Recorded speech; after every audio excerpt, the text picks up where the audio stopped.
नहमदुहु व नुसल्ली अला रसूलिहिल करीम अम्मा बाद। माह मुबारक जुल्हज्जा, जिसका एहतराम, जिसकी अजमत, जिसकी हुर्मत अल्लाह के पाक पैगंबर सल्लल्लाहु अलैहि वसल्लम ने बयान फरमाई। बहकी शरीफ की एक रिवायत है कि तमाम महीनों का सरदार रमज़ानुल मुबारक का महीना है, लेकिन हुर्मत में जुल्हज्जा का महीना सबसे ज़्यादा अजमत वाला है।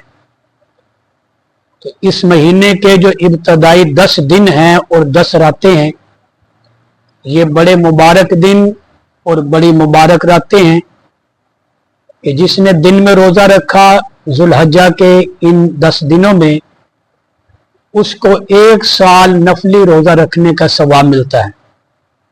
और जिसने रात को इबादत की, गोया कि उसने शब कदर में इबादत की, तो ये बड़े मुबारक अय्याम है, बड़ा मुबारक महीना है।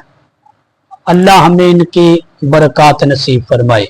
नबी करीम सल्लल्लाहु अलैहि वसल्लम ने फरमाया, सही मुस्लिम शरीफ की हदीस है कि तुम में जो शख्स जुल्हज्जा का चांद देख ले और वो कुर्बानी करने का इरादा रखता हो, तो उसको चाहिए कि वो अपनी कुर्बानी करने तक, यानी ईद उल अज़हा पढ़ने तक अपने बाल, अपने नाखून वगैरह न कटवाए।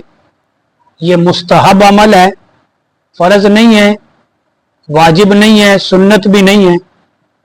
अगर नहीं कटवाएगा तो उसको सवाब मिलेगा, कटवा लेगा गुनाह कोई नहीं, कुर्बानी पे भी कोई फ़र्क नहीं आएगा, कुर्बानी भी दुरुस्त होगी।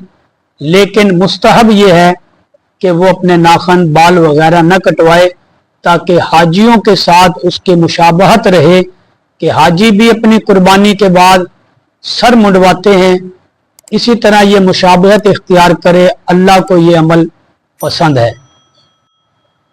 कुर्बानी के मुतालिक एक दोस्त ने यह सवाल किया है कि जानवर कुर्बानी के लिए खरीद कर लाए, उस वक़्त तो कोई ऐब नहीं था, लेकिन बाद में वो ऐबदार हो गया, उसके चोट लगी या उसके कोई ऐसा उज़र उसे पेश आ गया जिसकी कुर्बानी जायज़ नहीं थी, तो अब क्या हुक्म है शरई तौर पर। तो देखें, अगर कोई ऐसा ऐब पैदा हो गया जिसकी वजह से अब उस जानवर की कुर्बानी नहीं की जा सकती, तो अब उसके मुतबादिल उस जानवर को बेच दिया जाए कसाई के हाथों, और मजीद कुछ रकम डाल के मुतबादिल जानवर खरीद कर जो है वो कुर्बानी करनी चाहिए, वगरना गुनाहगार होगा।